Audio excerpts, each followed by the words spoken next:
Alhamdulillahilladzi ja'ala Ramadhana syahra siyama lil mu'minin.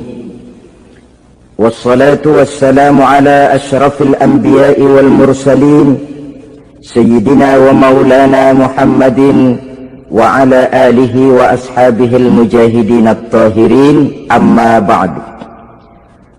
Ma'asyiral muslimin rahimakumullah. Dari jumlah 12 bulan yang ada dalam agama kita, yang dihitung sejak Muharram sampai dengan bulan Zulqa'dah, maka Ramadan mendapat gelar Sayyidus Syuhur. Sayyidus Syuhur artinya raja, penghulu atau tuan dari seluruh bulan. Apa sebabnya maka Ramadan ini dinamakan Sayyidus Syuhur? Sebab yang pertama, Ramadan dipilih oleh Allah menjadi bulan tempat di mana pertama kali diturunkan ayat-ayat suci Al-Quranul Karim. Allah tidak memilih Rabiul Awal, tidak Rajab, tidak pula Sya'ban misalnya, tetapi dipilihnya Ramadan untuk menjadi bulan di mana diturunkan ayat-ayat suci Al-Quranul Karim, seperti yang dijelaskan dalam surah Al-Baqarah ayat 185. A'udzu billahi minasyaitonir rajim. Syahrul Ramadan allazi unzila fihi al-Qur'an hudan lin-nasi wa bayyinatin minal huda wal furqan. Bulan Ramadan, bulan di mana diturunkan di dalamnya Al-Qur'anul Karim, yang merupakan petunjuk dan jalan menuju petunjuk bagi orang-orang yang beriman. Oleh sebab itu, salah satu bentuk ibadah yang sangat dianjurkan di bulan Ramadan diantaranya ialah memperbanyak membaca ayat-ayat suci Al-Quranul Karim. Yang kedua, Ramadan disebut Sayyidus Syuhur karena di dalamnya ada satu malam yang bobotnya khairun min alfi syahr. Satu malam tetapi lebih baik daripada 1000 bulan. Itu dinamakan dengan Lailatul Qadar. 1000 bulan kira-kira 83 tahun.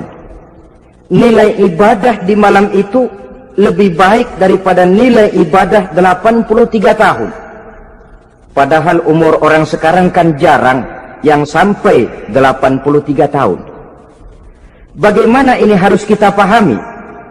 Ma'asyiral muslimin, sejak kita akil balik sampai kepada usia kita yang sekarang ini, kalau kita mau jujur bercermin, rasanya kita harus mengakui banyak dosa dan kesalahan yang pernah kita kerjakan. Kalau kita berbuat dosa selama 40 tahun, kemudian kita bertobat 20 tahun lamanya, kalau menurut rumus dagang, ini kan belum tertutup. Dosa 40 tahun ditebus dengan taubat 20 tahun. Tapi haruskah dosa tidak terampuni? Allah Subhanahu wa ta'ala Maha Penyayang. Disediakannya malam-malam yang istimewa, yang punya nilai khusus. Seolah-olah Allah berkata, hai manusia, kau tidak perlu putus asa. Bagaimanapun banyak dosa kau lakukan, bagaimanapun banyak kesalahan kau kerjakan, nih, aku sediakan satu malam khairun min alfi syahrin, lebih baik daripada 1000 bulan, yang disebut dengan Lailatul Qadar. Kapan sih Lailatul Qadar itu? Menurut Al-Imamul Ghazali, Lailatul Qadar itu adanya pada 10 hari yang akhir di bulan Ramadan, terutama pada malam-malam ganjil. Malam 21, 23, 25, 27, dan 29. Tapi orang yang ingin menemukan Lailatul Qadar, dia harus sudah berjaga sejak awal Ramadan. Jadi nggak boleh pakai ilmu ngincer. Tahu ilmu ngincer? Tanggal 20 Ramadan nggak terawih, 21 terawih. 22 perek lagi, 23 masuk lagi, 24 enggak ke masjid. Temannya tanya, kenapa enggak ke masjid? Ini kan bukan malam ganjil, enggak turun Lailatul Qadar. Saya kira yang kayak begini dapatnya bukan Lailatul Qadar, boleh jadi Lailatul Qadar. Orang yang ingin menemukan Lailatul Qadar itu, dia harus berjaga-jaga sejak awal Ramadan. Inilah diantara tugas kita, memanfaatkan waktu-waktu yang punya nilai istimewa. Itu ada dalam agama. Dalam setiap minggu ada hari istimewa. Dalam setiap hari ada jam-jam istimewa. Dalam setiap tahun ada bulan istimewa. Coba, dalam setiap minggu ada hari istimewa, hari Jumat. Dalam setiap hari ada jam-jam istimewa, sepertiga malam yang terakhir. Antara jam 2 sampai menjelang fajar di kala subuh, itu saat-saat istimewa. Di samping saat istimewa, Allah pun menyediakan tempat-tempat yang istimewa. Solat di Masjidil Haram, pahalanya 100.000 kali ketimbang solat di masjid-masjid lain. Begitu di Masjid Nabawi misalnya, ini tempat yang istimewa. Lailatul Qadar, waktu yang istimewa yang diberikan kepada kita untuk kita manfaatkan dengan sebaik-baiknya. Toh dalam kehidupan bernegara saja misalnya, kan pada setiap tanggal 17 Agustus itu presiden memberikan grasi ampunan kepada para entah itu tahanan politik dan sebagainya. Ada yang mendapat potongan tahanan, waktu-waktu yang istimewa. Inilah sebab kedua kenapa Ramadan dinamakan Sayyidus Syuhur. Sebab yang ketiga, Ramadan disebut Sayyidus Syuhur karena di dalamnya nilai kebajikan berlipat ganda adanya. Satu hadis menjelaskan, "Lau ta'lamu ummati ma fi Ramadan, latamannau an takuna as-sanatu kullaha Ramadan." Andai kata umatku tahu keistimewaan apa yang ada di dalam bulan suci Ramadan, niscaya mereka ingin agar sepanjang tahun isinya Ramadan saja. Apa sebabnya? Li'annal hasanata fihi mujtami'atun. Di dalam bulan Ramadan itu berkumpul segala macam kebajikan. Wa ta'atu maqbulatun. Segala perbuatan taat diterima oleh Allah. Wa da'awati mustajabatun. Segala macam doa dan permohonan dikabulkan oleh Allah. Wa dzunuba maghfuratun. Dan segala macam dosa diampuni oleh Allah Subhanahu wa ta'ala. Berlipat gandanya nilai kebajikan yang kita kerjakan di bulan suci Ramadan. Itu sebabnya seorang muslim dalam menyambut bulan suci Ramadan penuh dengan sikap kegembiraan. Kata baginda Nabi, "Man fariha bidukhuli Ramadan, haramallahu jasadahu 'alan niran." Siapa orang yang gembira dengan datangnya bulan suci Ramadan, Allah haramkan badannya dari api neraka. Gembira menyambut Ramadan artinya bagaimana? Apa Ramadan datang terus bakar petasan? Bukan. Pukul beduk? Bukan. Apa gunanya pukul beduk kalau nggak puasa? Apa gunanya bakar mercon kalau tidak melaksanakan ibadah di bulan suci Ramadan? Gembira menyambut datangnya Ramadan dalam arti mempersiapkan diri untuk melaksanakan ibadah dengan sebaik-baiknya di bulan suci Ramadan ini. Ma'asyiral muslimin rahimakumullah. Yang terakhir, kenapa Ramadan disebut Sayyidus Syuhur? Karena di dalam bulan suci Ramadan ada perintah melaksanakan ibadah puasa. Apa istimewanya ibadah puasa? Pertama, yang dipanggil untuk melaksanakan puasa itu iman. Ini panggilan istimewa. Allah menyatakan, "Ya ayyuhalladzina amanu kutiba alaikumusiyam." Hai orang-orang yang beriman, diwajibkan atas kamu berpuasa. Iman yang dipanggil untuk melaksanakan ibadah puasa. Contoh, satu hari di depan rumah kita lewat tukang pepaya, tukang duku, tukang duren. Kita panggil satu tukang pepaya. Bang, pepaya, berhenti dulu sebentar. Kira-kira yang merasa tukang pepaya berhenti enggak? Berhenti. Ini tukang duku sama tukang duren berhenti enggak? Tidak. Tentu tidak berhenti karena tidak dipanggil. Ini Ramadan yang dipanggil orang-orang beriman. Hai orang-orang yang beriman, berhenti dulu sebentar. Berhenti apa? Berhenti makan di waktu siang, berhenti minum di waktu siang. Yang merasa beriman, berhenti. Yang tidak beriman, langsung. Biar Ramadan siang-siang makan jalan terus, ngerokok, ngelepus terus. Kenapa? Tidak beriman, tidak merasa terpanggil oleh ayat tadi. Sekarang tukang pepaya lewat di depan rumah. Kita panggil, bang pepaya berhenti dulu.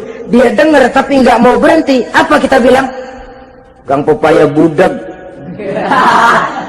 Dipanggil nggak mau berhenti. Ini ada orang ngaku beriman kepada Allah. Ramadan dipanggil disuruh berhenti makan siang, nggak berhenti juga. Mukmin budak. Disuruh berhenti minum di waktu siang, nggak berhenti juga. Mukmin budak. Ini istimewanya puasa. Panggilan difokuskan kepada iman. Hai orang-orang yang beriman. Allah tidak bilang hai orang-orang yang sudah masuk Islam. Tidak. Ya ayyuhallazina aslamu. Tidak. Ya ayyuhallazina amanu yang dipanggil. Hai orang-orang yang beriman. Nilai nurani yang paling dalam. Itu yang dipanggil melaksanakan ibadah puasa. Lalu orang beriman yang bagaimana yang wajib puasa? Pertama dia sudah balik. Yang kedua berakal sehat. Yang ketiga dia mampu berpuasa. Orang beriman macam ini balik, berakal sehat, mampu melaksanakan puasa. Kalau cukup syarat ini dia wajib puasa. Kurang syarat tidak wajib puasa. Jadi kalau di bulan Ramadan ada teman kita tidak puasa, jangan heran barangkali syaratnya kurang. Cukup dalam hati saja ini orang kurang syarat. Makanya nggak puasa. Pak, itu teman saya kok nggak puasa? Nggak puasa, nggak puasa. Dia bukan orang beriman kali ah. Orang yang tidak beriman itu tidak wajib puasa. Beriman kok Pak? Iman, tapi nggak puasa, nggak puasa. Belum balik kali ah. Belum balik, cuma badan doang gede. Bongsor kali itu. Belum balik. Sudah kok Pak, sudah balik, sudah. Tapi enggak puasa, enggak. Gila kali dia ah. Gila kali sebab orang yang tidak berakal itu tidak wajib puasa. Waras Pak, dia tidak gila, tidak. Barangkali dia tidak mampu melaksanakan puasa karena terkena uzur syar'i. Ini keistimewaan puasa yang pertama yang dipanggil melaksanakannya iman. Keistimewaan yang kedua, oleh karena yang dipanggil iman, maka puasa dinamakan ibadah sirriyah, ibadah rahasia. Kalau kita sembahyang, orang lihat kan? Lihat nggak? Lihat. Kita bayar zakat, orang tahu. Kita pergi haji, apalagi pergi haji sekampung nganterin. Tapi kita puasa atau tidak puasa, yang tahu kan cuma kita dan Allah saja. Pura-pura sedekah, nggak bisa. Pura-pura sholat, ketahuan. Gerakannya mesti canggung. Pura-pura pergi haji, kemana perginya? Tapi pura-pura puasa, gampang. Namanya ibadah sirriyah. Bulan puasa, jam 8 pagi, makan. Keluar rumah, bibir lap yang kering. Jalan lemesin dikit. Ada angin, belaga miring. Temennya tanya, lu lemes amat, gue lagi puasa nih. Orang lain bisa dibohongi. Sebab puasa memang merupakan ibadah sirriyah yang tahu cuma kita dan Allah saja. Karena dia ibadah rahasia, puasa ini sulit terkena penyakit riya. Ibadah yang lain karena kelihatan orang, gampang kena penyakit riya, to show only.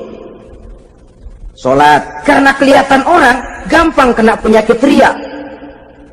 Karena saya jadi imam, misalnya, Di belakang saya lihat ada mertua. Wah, saya bikinlah sembahyang saya mantap-mantap.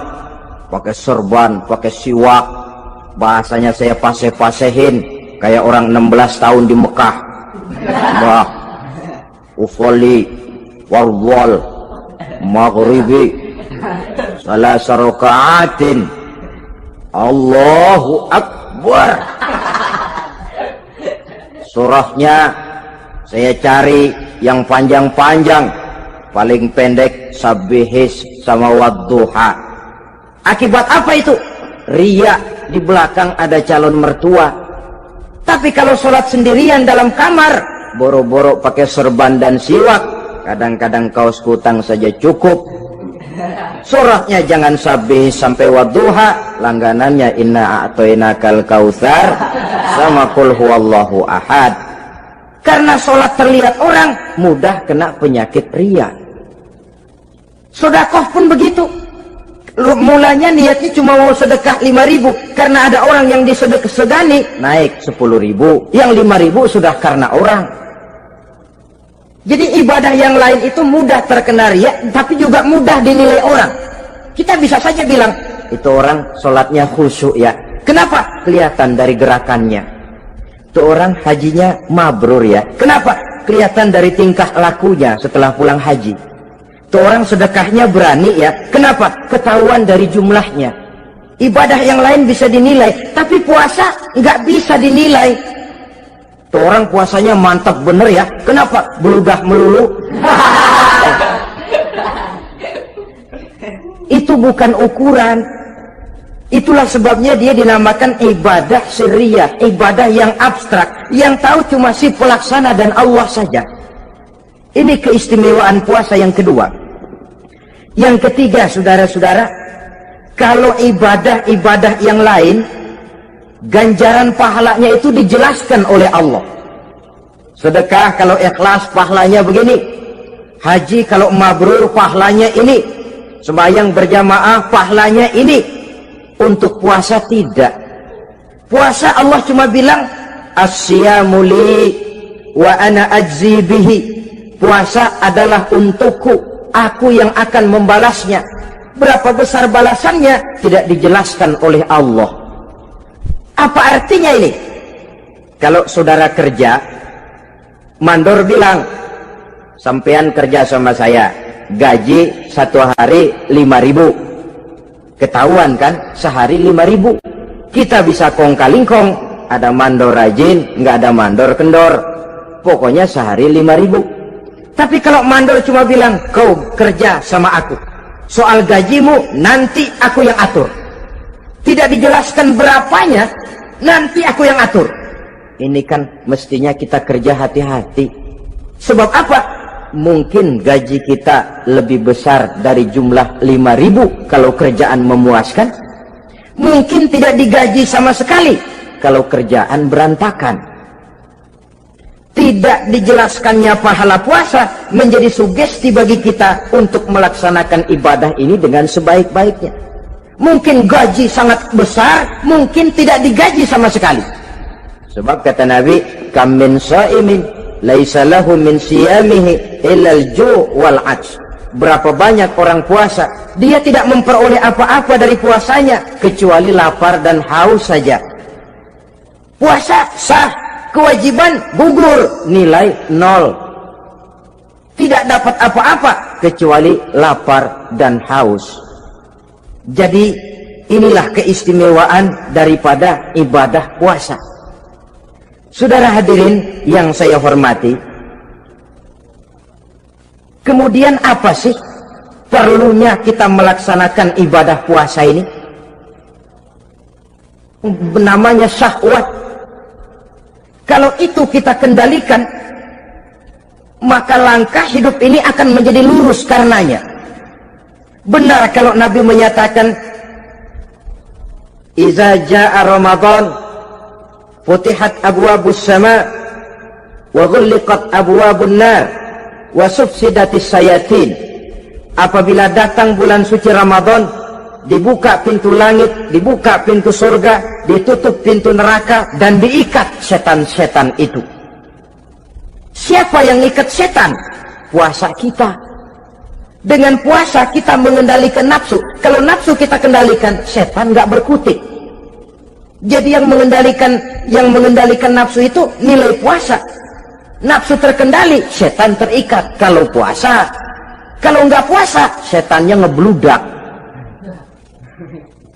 Jadi jangan digambarkan, wah kalau bulan puasa setan dirantai.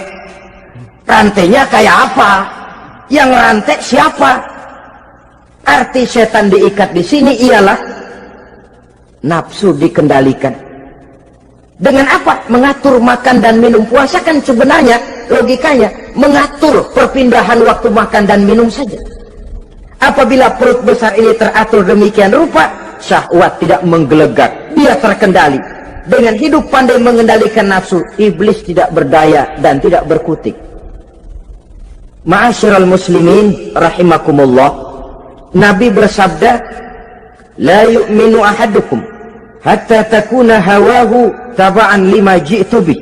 Belum sempurna iman kamu kalau nafsumu belum ikut apa yang aku bawa. Yang dibawa Nabi tidak lain daripada syariat, termasuk di dalamnya pelaksanaan ibadah puasa. Karena itu saya pesan kepada seluruhnya, jangan kalau puasa kayak orang ngancem. Siang bisa mengendalikan nafsu, tapi begitu maghrib berbunyi, nafsu sudah tidak terkendalikan lagi. Itu namanya puasa orang ngancem. Kayaknya, biarin siang gua tahan, ntar lo maghrib. Begitu maghrib berbunyi, sudah macam bendungan pecah. Semua isi meja pindah ke perut. Akhirnya, kalau siang dia setengah mati kelaparan, habis buka setengah mati kekenyangan. Dua-duanya jelek. Kalau sudah kekenyangan, yang enak kan ngukur balik. Tidur. Maghrib liwat, isya out, traweh boten. Temennya nyamper ke masjid yuk traweh duluan deh, gua kenyang bener nih. Kenyang. Berbuka itu yang bagus pakai etik ya. Etika buka itu. Maghrib berbunyi, cukup seteguk air, 3 butir korma atau sepotong kue. Sholat maghrib. Selesai sholat maghrib, masuk ronde kedua. Waktunya agak panjang. Makan ala qadarnya. Selesai makan, berangkat ke masjid, isya, taraweh. Pulang taraweh, masuk ronde ketiga. Waktunya panjang. Mau habis-habisan juga nggak apa-apa. Tapi kalau begitu maghrib berbunyi langsung dipukul 1 ronde, kita yang rubuh. Kekenyangan. Waktu siang dia sanggup mengendalikan nafsu, tapi begitu maghrib berbunyi, nafsu sudah tidak terkendali lagi. Asar pengaruh puasa tidak akan membekas dalam jiwanya. Siang jelas puasa, nggak boleh ngerokok. Begitu maghrib sampai imsak kayak lokomotif, kelebul nggak berhenti-berhenti. Tidak lagi sanggup mengendalikan diri, mumpung boleh katanya. Sampai pernah kejadian ada orang bangun sahur kesiangan, bingung dia waktunya tinggal dikit. Mau sahur dulu nggak keburu ngerokok, mau ngerokok dulu takut nggak keburu sahur. Akhirnya bareng, sebelah nyuap nasi, sebelah ngerokok. Itu macam mana rasanya kalau sudah kayak begitu? Padahal pengaruh daripada melaksanakan puasa akan terlihat dari sejauh mana seseorang dalam hidup mampu mengendalikan nafsu. Bukan pada waktu memang dilarang, tapi pada waktu diizinkan. Di situ yang paling kelihatan. Kalau waktu siang saudara mampu mengendalikan nafsu, itu jelas saja memang seharusnya orang puasa. Malam dalam keadaan makan boleh, minum boleh, masih mampu mengendalikan nafsu, dalam arti makan dan minum pada batas yang wajar saja. Itulah yang dikehendaki dari melaksanakan ibadah puasa, sehingga ibadah itu membekas dan ikut membentuk kepribadian orang. Sekali lagi, jangan cuma waktu siang saja bisa mengendalikan nafsu. Di waktu malam pun dalam kondisi yang memang dihalalkan, kita juga hendaknya mampu mengendalikan nafsu. Jadi inilah perlunya puasa yang pertama, supaya kita bisa mengendalikan nafsu. Yang kedua, puasa itu melatih kita hidup sederhana. Orang sufi mengajarkan orang yang paling kaya ini sebenarnya orang yang hidupnya paling cukup. Sedangkan orang miskin adalah orang yang kebutuhannya kelewat banyak. Maka yang paling kaya, bahkan yang maha kaya, itu sebenarnya cuma Allah. Sebab apa? Dia nggak perlu apa-apa. Makin banyak keperluan kita, makin miskin kita. Coba orang puasa lihat. Kalau sudah jam 2, jam 3, itulah barangkali memang termasuk godaannya dalam melaksanakan ibadah puasa. Kalau jam 1 siang, jam 2 siang, jangankan makanan enak, nangka busuk kita lihat legit. Barangkali cobaan di dalam melaksanakan ibadah puasa. Tapi kalau sudah maghrib berbunyi, berbuka kita kena seteguk air, sepotong roti, 3 butir kurma, kenyang rasanya. Kemana keinginan yang tadi begitu menggebu-gebu? Oh, bisikan nafsu rupanya itu. Makin dalam kita merenung, makin sampai kita kepada bentuk kesederhanaan di dalam hidup ini. Puasa membentuk pribadi seorang muslim untuk jauh daripada sifat tamak bin rakus alias serakah. Tamak itu berasal dari kalimat toma dalam bahasa Arab yang sifatnya sudah terukir dari hurufnya. Huruf to, tengahnya bolong. Huruf mim, tengahnya bolong. Huruf ain, mulutnya mangap, perutnya gede. Jadi orang tamak macam itulah. Apapun yang diberikan Allah tidak pernah ada cukupnya dan tidak pernah ada syukurnya. Sehingga Nabi menjelaskan, lau anna libni adama wadiyani min zahabin labtagha lahuma thalisan wala yamla'u jawfa ibn adam illa turab. Andai kata manusia mempunyai 2 buah ladang yang seluruhnya emas, tidak usah kepalang tanggung, ladang emas, 2 ladang semuanya ladang emas, dia tidak akan puas, dia akan mencari lagi ladang yang ketiga. Wala yamla'u jawfa ibn adam illa turab. Mulut manusia ini memang tidak akan pernah penuh kecuali kalau sudah diisi dengan tanah. Kapan diisi dengan tanah? Kalau sudah menghadap ke arah kiblat di liang lahat, nah itu baru mulut udah nggak ngerawil, diam, tenang, kalem, diisi dengan tanah. Dengan demikian kita lihat bahwa puasa makin kita hayati, makin dekat kita kepada kesederhanaan di dalam kehidupan ini.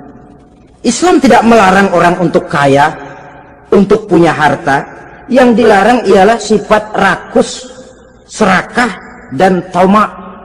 Karena ini akan membuat orang melakukan segala macam cara, ingkar kepada nikmat Allah, tidak pandai bersyukur, pandangan matanya selalu diarahkan ke atas. Dikala hidupnya sudah serba cukup, dia masih merasa kurang. Sebab itu dia selalu kurang.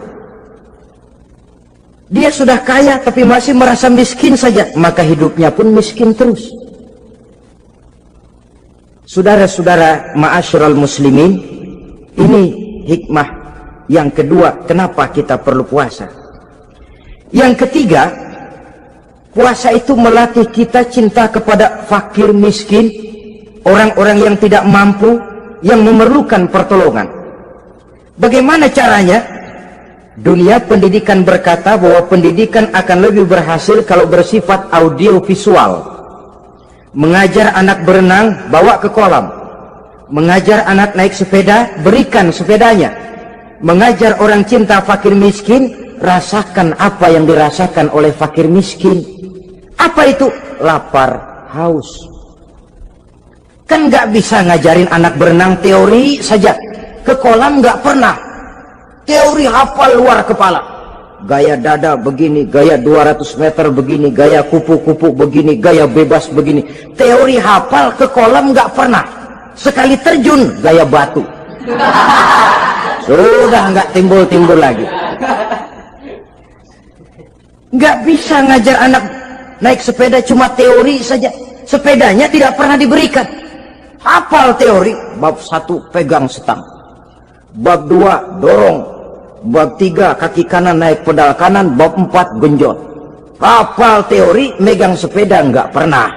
Begitu dikasih sepeda, dia naik, habis tukang bakso.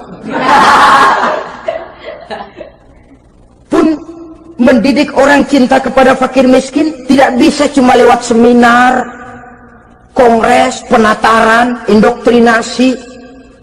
Diadakan simposium, seminar, diskusi supaya orang cinta kepada fakir miskin, tapi yang bicara orang kenyang semua. Bagaimana hati ini mau peka?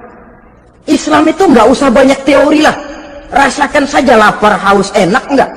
Kalau kau tahu lapar dan haus tidak enak, kau lapar haus cuma sebentar, habis maghrib laparmu hilang, hausmu hilang.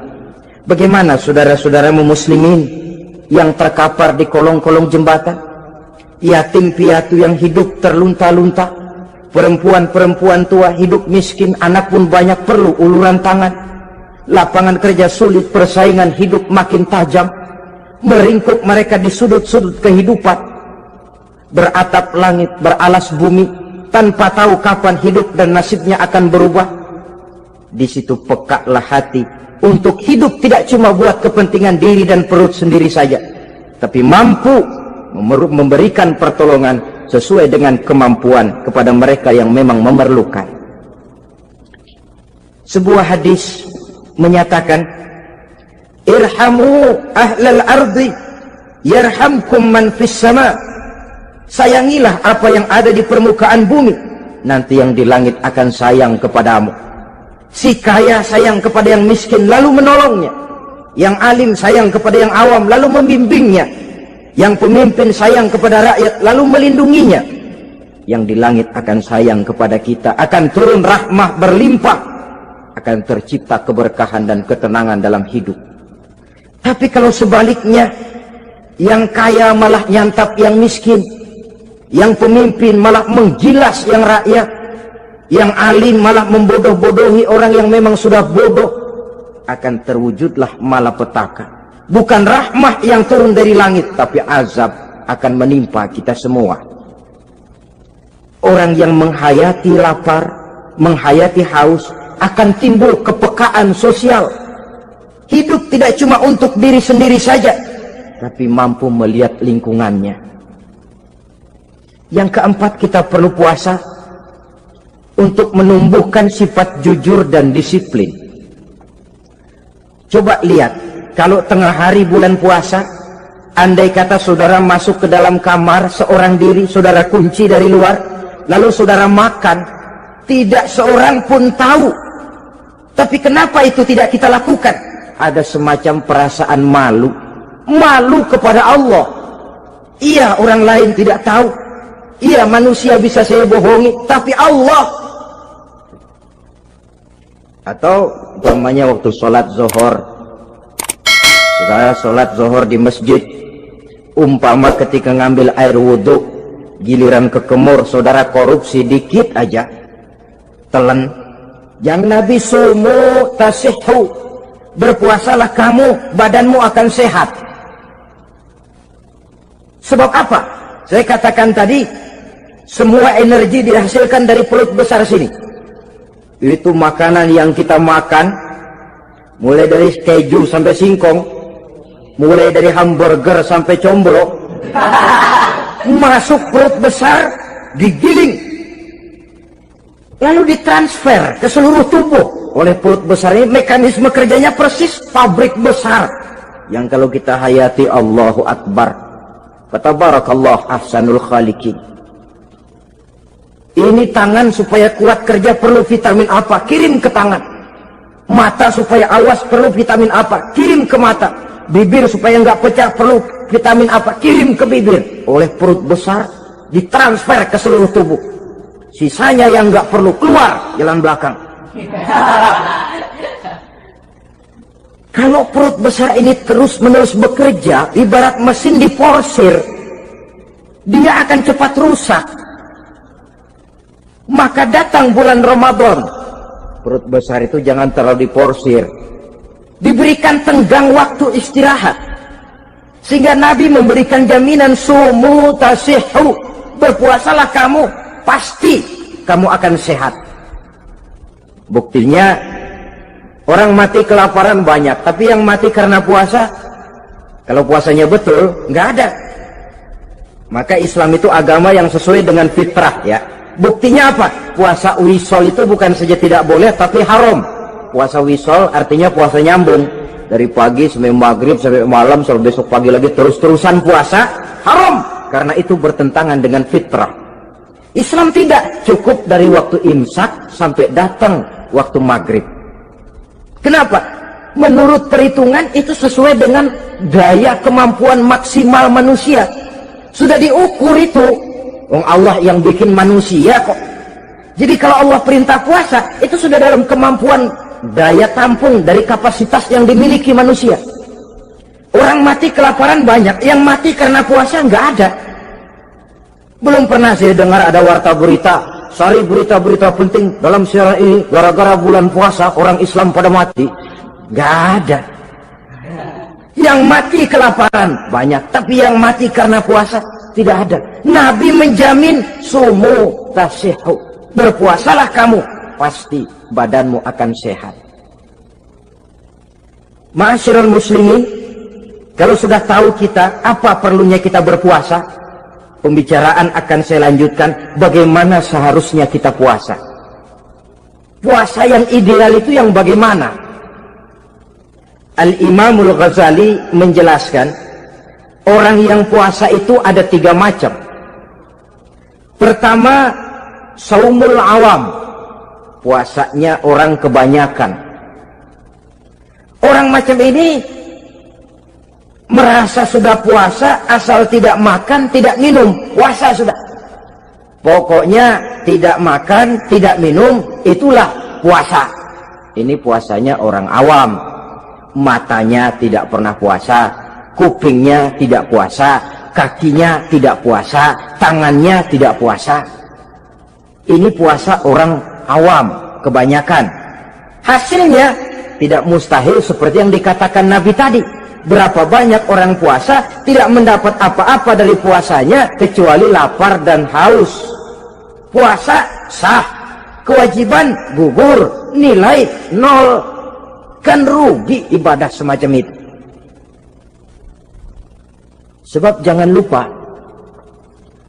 yang membatalkan itu kan 2. Ada yang membatalkan pahala puasa, ada yang membatalkan puasa. Bedanya apa? Kalau puasa batal, pahala jelas batal. Tapi kalau pahala yang batal, puasanya mungkin sah, kewajibannya gugur, tapi pahala tidak ada. Kalau yang membatalkan puasa sih umumnya kita bisa jaga itu. Sebab apa? Masalahnya konkret, kelihatan. Apa yang membatalkan puasa? Misalnya makan dan minum yang disengaja walaupun sedikit, batal. Sedikit tapi sengaja tidak mengenyangkan, batal. Mamanya pentol korek yang kecil itu, sengaja telan waktu puasa, batal. Kan sedikit pak, nggak kenyang kok. Sengaja itu yang bikin batal. Tapi kalau tidak sengaja seperti lupa, itu tidak batal. Misalnya hari pertama puasa, di sembahyang subuh tidur, bangun jam 8, lupa kebiasaan, langsung aja nyerbu ke dapur. Dapat sepiring setengah, ingat, astagfirullah, lagi puasa, betul. Setelah ingat bagaimana? Yang masih ada di mulut keluarkan, berkemur, lanjutkan puasanya, sah. Perkara sepiring setengah yang udah kadang masuk bagaimana pak? Itu rezeki. Lawang orang lupa itu kan jenis yang ma'fu anhu, jenis yang dimaafkan. Makan dan minum yang disengaja walaupun sedikit, batal puasanya. Apalagi muntah yang disengaja, batal puasa itu. Ukuran sengaja kan kita tahu. Apalagi hilang akal seperti gila atau pingsan, batal puasa. Apalagi hubungan suami istri di waktu siang secara sengaja, batal. Kalau sengaja, kalau nggak sengaja, enggak. Namanya nggak sengaja. Umpamanya, saya nggak sengaja pak, tahu-tahu udah nyampe situ, gimana? Yang nggak batal, cuma begitu ingat, buru-buru selesai mandi, lanjutkan puasanya, sah. Jangan begitu ingat sih, ingat Pak puasa cuman tanggung. Nah, ini tanggung ini yang bikin jadi batal. Dan jangan lupa, orang yang membatalkan puasa karena hubungan suami istri, dendanya paling berat. Seorang sahabat pernah lapor, halaktu ya Rasulullah, ya Rasul, celaka saya. Ma ahlakak, apa yang bikin kamu celaka? Saya lagi puasa Ramadan ya Rasulullah, saya nggak tahan. Lalu saya nyelonong sama istri saya, pengantin baru ini rupanya. Nyelonong bagaimana? Ya nyelonong.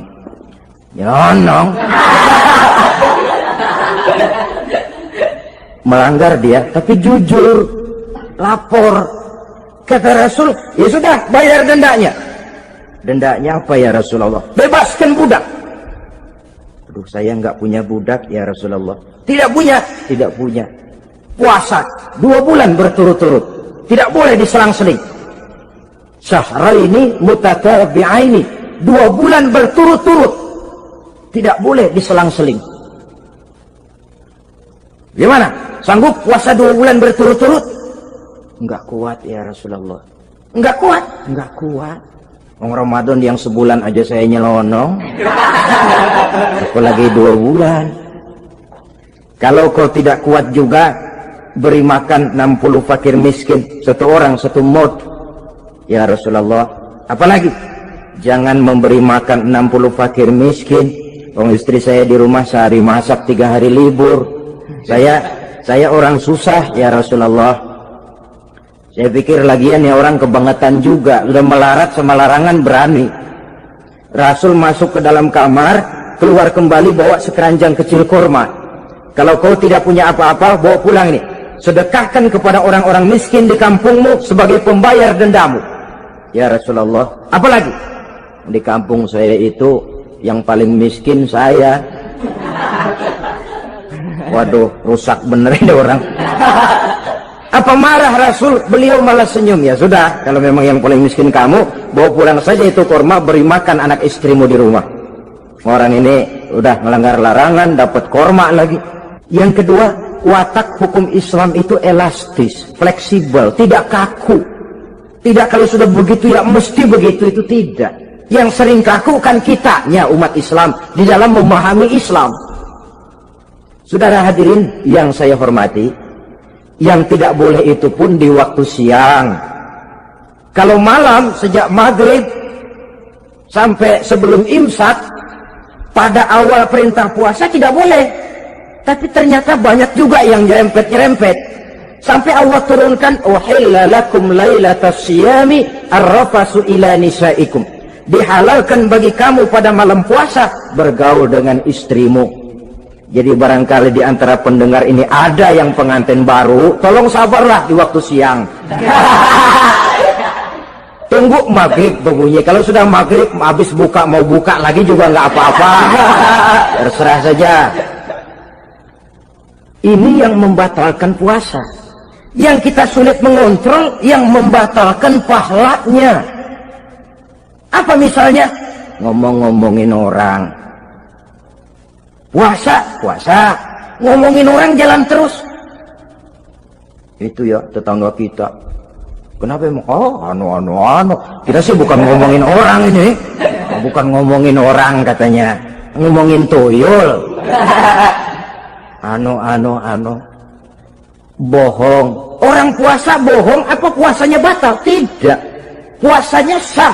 Yang batal mungkin pahalanya. Saudara-saudara ma'asyiral muslimin rahimakumullah. Mata, terutama di kota-kota besar, menjaga mata ini kadang-kadang kita nggak pengen lihat tapi kelihatan. Sebab itu memang yang tidak boleh ngeliatin. Kalau kelihatan lain, kelihatan itu kan rezeki. Orang kita nggak mau tapi kelihatan. Yang kelihatan itu sebentar. Kata Imam Ali, nazratul ula laka wa tsaniyatu alaika. Pandangan pertama untukmu, yang kedua atasmu. Jadi begitu kelihatan, ya sudah. jangan kelihatan tapi manteng aja enggak mau. Jadi mantengnya ini yang jadi urusan. Saudara hadirin yang saya hormati, dengan kata lain, berusahalah kita untuk puasa zahir batin. Itu yang pertama tadi. Puasa tingkatnya orang saumul awam disebut. Tingkat yang kedua, saumul khawas, puasanya orang khusus. Bagaimana ini? Di samping tidak makan dan tidak minum, panca inderanya sudah ikut puasa. Matanya puasa, kupingnya puasa. Asal ada diajak ngomong-ngomongin orang, maaf ya, kuping saya lagi puasa. Kakinya puasa, diajak jalan ke tempat yang tidak baik, dia bilang maaf saja, kaki saya lagi puasa. Diajak nyolong, maaf, tangan saya lagi puasa. Tidak cuma sekedar tidak makan dan tidak minum, panca inderanya sudah ikut puasa. Sekurang-kurangnya seperti inilah puasa kita, zahir batin. Nah, yang tertinggi disebut saumu khawasil khawas, puasa orang khusus yang lebih khusus lagi. Ini sudah the first class ini, puasanya orang fit. Bagaimana puasanya orang ini? Di samping tidak makan dan tidak minum, puasa panca inderanya, hatinya juga sudah ikut puasa dari seluruh keinginan yang selain Allah. Wah, ini kelas tinggi. Orang yang puasa macam ini, andai kata jam 3 sore dia berpikir, ntar sore buka pakai apa ya, dia menganggap batal pahalanya. Kenapa? Masih mikirin makanan. Kalau kita kan bukan cuma mikirin, ngancem. Waduh, jam 5 di meja udah buderek es kopior, kelapa muda, cendol. Apa yang mau diminum lebih dulu? Tingkat yang tertinggi ini, hatinya juga puasa dari semua keinginan yang selain Allah. Idealnya sekurang-kurangnya kita puasa zahir batin. Zahirnya menahan diri dari yang membatalkan puasa, batinnya mencegah diri dari yang membatalkan pahala puasa kita itu. Ma'asyiral muslimin rahimakumullah. Terakhir, Rasulullah sallallahu alaihi wasallam membagi bulan Ramadan itu menjadi 3 bagian. Sepertiga yang pertama, tanggal 1 sampai 10 Ramadan, masa turunnya rahmah, turunnya kasih sayang Allah. Kalau istilah sepak bola, tanggal 1 sampai 10 Ramadan ini disebut babak semifinal, babak penyisihan. Sepak bola itu kalau baru tingkat babak penyisihan, pesertanya banyak, seluruh kesebelasan turun bertanding, babak penyisihan. Ramadan tanggal 1 sampai 10 babak penyisihan, putaran pertama, pasaran puasa rame, masjid musola full house, meledak, tidak sanggup menampung jamaah yang tarawih itu, yang tadarus meriah. Kenapa? Maklum babak penyisihan, seluruh kesebelasan turun bertanding. Tanggal 1 sampai tanggal 10 Ramadan. Bila itu selesai, selesailah putaran pertama, masuk putaran kedua, sepertiga yang kedua, tanggal 10 sampai 20 Ramadan, masa maghfirah, masa turunnya ampunan dari Allah, masuk babak semifinal. Sepak bola itu kalau sudah babak semifinal, itu kan sudah banyak kesebelasan yang masuk kotak. Maka 10 Ramadan ke atas, pasaran puasa mulai menurun, yang nggak puasa mulai nekat, yang tadarus sudah mulai sayup-sayup sampai. Sementara barisan orang sembahyang tarawih di masjid mulai mengalami kemajuan dengan pesatnya. Barisannya makin maju ke depan. Maklum, tidak semua kesebelasan tangguh. Ada yang sejak bertanding sudah berhitung, kita sih bakalan kalah jelas, yang penting main aja dulu dah. Ada yang rajin ke masjid, motifnya lain, ada karena ikut-ikutan teman, karena malu sama mertua, rajin terawih, karena nganter nganter-nganterin, rajin terawih, bayangnya paling belakang berdua lagi. Malah ngeledek begitu imam waladolin, dia di belakang nyaut asik.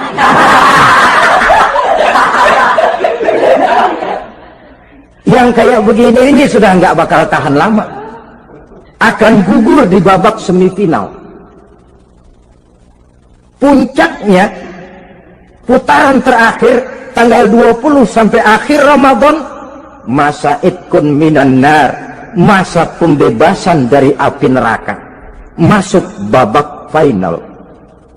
Kalau sudah babak final, ya pesertanya nggak banyak sudah. Ramadan tanggal 20 ke atas babak final, pesertanya nggak banyak. Sebab apa? 20 Ramadan ke atas pikiran orang sudah bercabang itu. Yang punya kampung sudah siap-siap mau pulang mudik, lebaran di buah kampung, puasa ke enggak, yang penting pokoknya lebaran. Yang pegawai negeri gajinya kecil, anaknya banyak, palanya ngebet. Yang belum punya sepatu, belum punya baju, macam-macam problem, sehingga konsentrasi ibadah menurun. Padahal Nabi sangat menganjurkan tingkatkan ibadah, la siyama fi ashril awakhir, lebih-lebih pada hari 10 yang akhir, tanggal 20 sampai akhir Ramadan. Di situ dianjurkan memperbanyak ibadah, i'tikaf, tarawih, tadarus Quran, bersedekah, amalan-amalan sunnah yang sangat dianjurkan di bulan suci Ramadan ini. Nah, mereka yang keluar sebagai finalis Ramadan, Allah subhanahu wa ta'ala berkenan memberikan piagam penghargaan. Di atas piagam itu tertulis dengan nyata, ghufira lahu ma taqaddama min zambihi. Pemegang piagam ini dinyatakan keluar sebagai finalis Ramadan, kepadanya diberikan penghargaan dengan jaminan ampun terhadap seluruh dosa yang pernah dia kerjakan. Sehingga dia keluar Ramadan, masuk 1 Syawal, seperti bayi baru dilahirkan oleh ibunya. Bersih tanpa dosa, karena sudah dibersihkan oleh ibadah Ramadan. Sehingga masuk Syawal, dia rayakan Idul Fitri, dia pantas mengucapkan minal aidin wal faizin. Minal aidin artinya, semoga kita termasuk orang yang kembali. Kembali kemana? Kembali kepada fitrah. Seperti bayi baru dilahirkan oleh ibunya, tidak punya dosa kepada Allah karena sudah dibersihkan oleh ibadah Ramadan. Ini orang yang finalis, puasanya betul, tarawihnya betul, pantas mengucapkan minal aidin. Dan kalau tarawih cuma 2 malam, puasa 3 hari, lebaran paling rajin, mas naidin, ya naidin. Nggak tahu diri lo, minal aidin dari mana? Saudara hadirin, berusaha kepada Allah, bersih oleh ibadah Ramadan. Selalu berusaha menyimpan sesuatu yang bisa membawa manfaat, baik untuk dirinya, untuk anak cucunya, maupun untuk keluarganya, untuk masa kini dan masa depannya. Kadang simpanan itu berbentuk uang, kadang berupa tanah, lain saat berbentuk pabrik, dan lain sebagainya. Sementara masa depan yang paling pasti adalah akhirat. Jika untuk masa depan dunia kita rela memeras keringat, membanting tulang, pergi pagi dan pulang petang, menyimpan uang, menyimpan tanah, menyimpan pabrik, pernahkah kita merenung jika satu saat kiamat datang, kita dibangkitkan dari kubur masing-masing, berdiri di padang mahsyar untuk mempertanggungjawabkan seluruh kegiatan hidup kita di dunia ini. Lalu kita akan menuju ke alam akhirat. Sudahkah kita mempunyai simpanan untuk akhirat kita? Pada pertemuan kali ini saya ingin menyampaikan sebuah hadis di mana Rasulullah sallallahu alaihi wasallam bersabda, arba'un min kanzil jannah. Simpanan sorga ada 4 macam. Yang pertama, ikhfa'us sadaqah, menyembunyikan sedekah. Saudara-saudara kaum muslimin, Sebagaimana yang kita maklum bahwa Allah Subhanahu wa taala melebihkan sebagian rezeki dari kita terhadap yang lain. Ada yang kaya, ada yang setengah kaya, ada yang miskin, ada yang setengah miskin, dan selanjutnya. Ada yang gajinya kecil tapi penghasilannya gede. Ada yang penghasilannya gede tapi nggak punya gaji. Ada juga yang memang gajinya gede dan penghasilannya gede. Kelebihan rezeki merupakan sunnatullah dan tidak harus membuat kita merasa lebih dari yang lain. Bahkan sebaliknya, kelebihan itu harus membuat kita ringan tangan untuk menolong mereka yang memang memerlukan pertolongan. Kalau saudara diberikan ilmu, maka pertanyaan akhirat cuma satu: ilmumu kau amalkan untuk apa?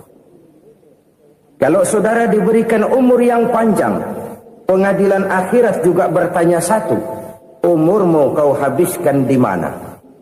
Tapi kalau saudara diberikan harta, pengadilan akhirat akan bertanya dua: hartamu kau dapat dari mana, kau belanjakan kemana?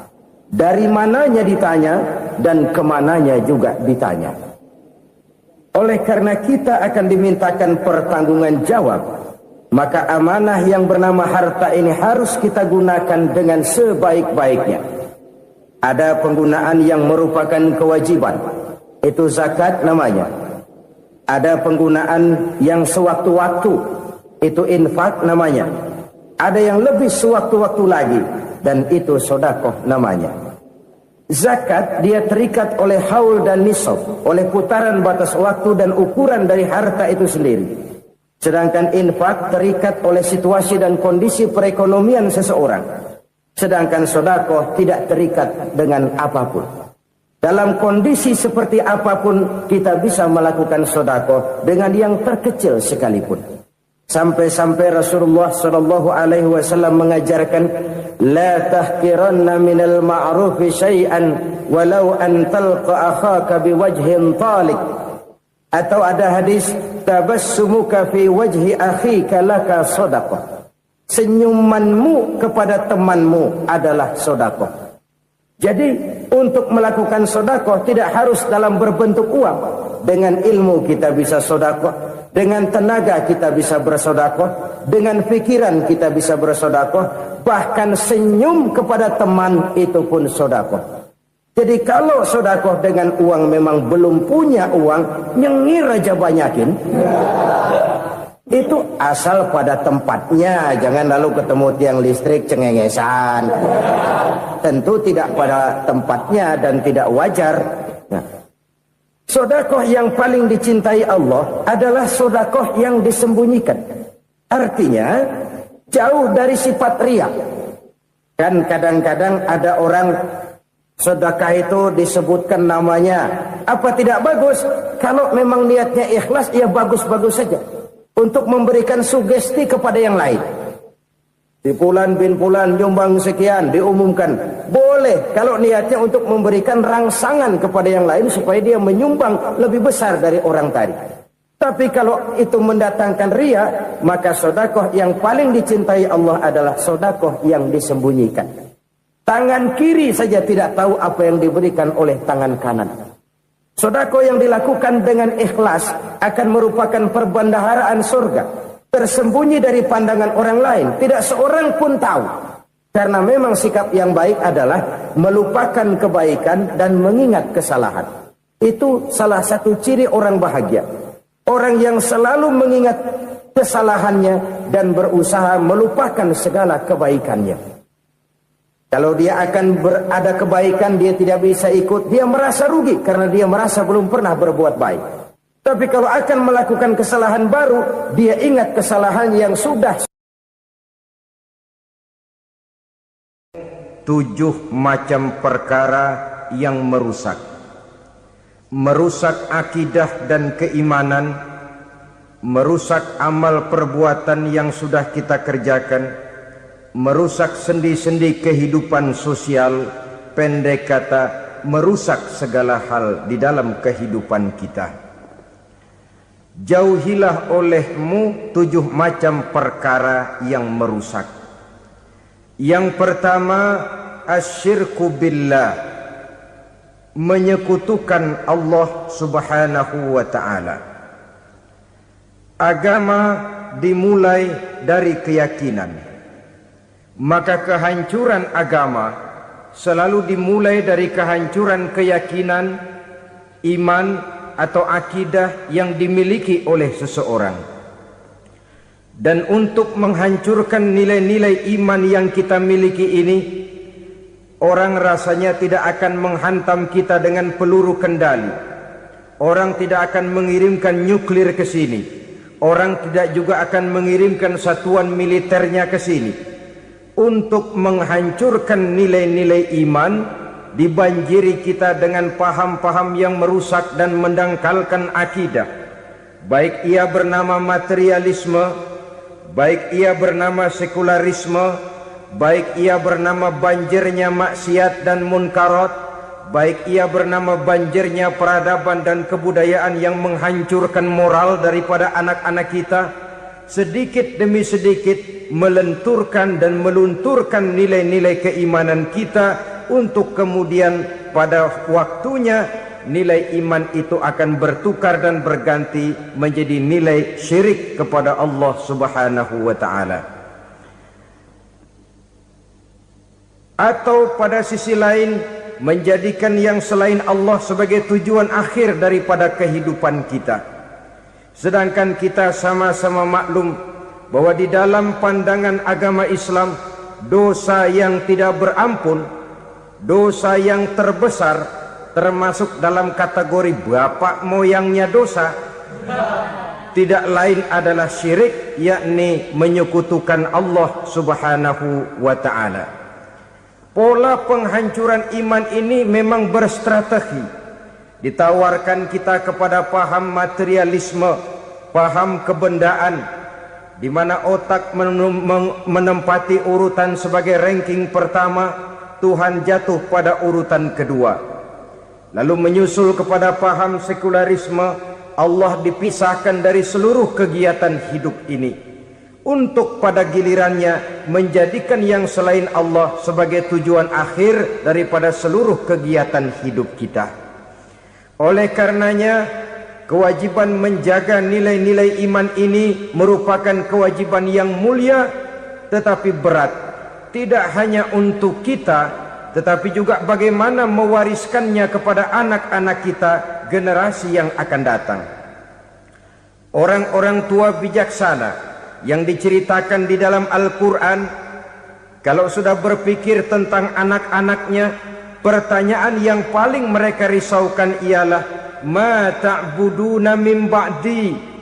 Anakku, kalau pada satu saat aku, ayahmu sudah tidak ada lagi di dunia ini, meninggalkan kamu semua, ma ta'buduna min ba'di, apa yang akan kamu sembah nak?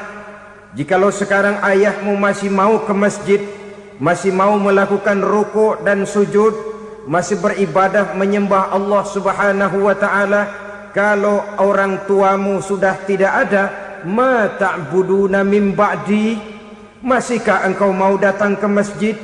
Masihkah engkau mau rukuk dan sujud? Masihkah engkau mau menyembah Allah subhanahu wa ta'ala? Pertanyaan ini yang dipikirkan oleh Nabi Yakub kepada putra-putranya. Pertanyaan ini yang diteruskan oleh Nabi Ibrahim kepada anak-anaknya. Pertanyaan ini yang diwariskan oleh generasi ulama'us salafus saleh kepada para generasi berikutnya. Bagaimana kita generasi sekarang? Kita orang-orang tua sekarang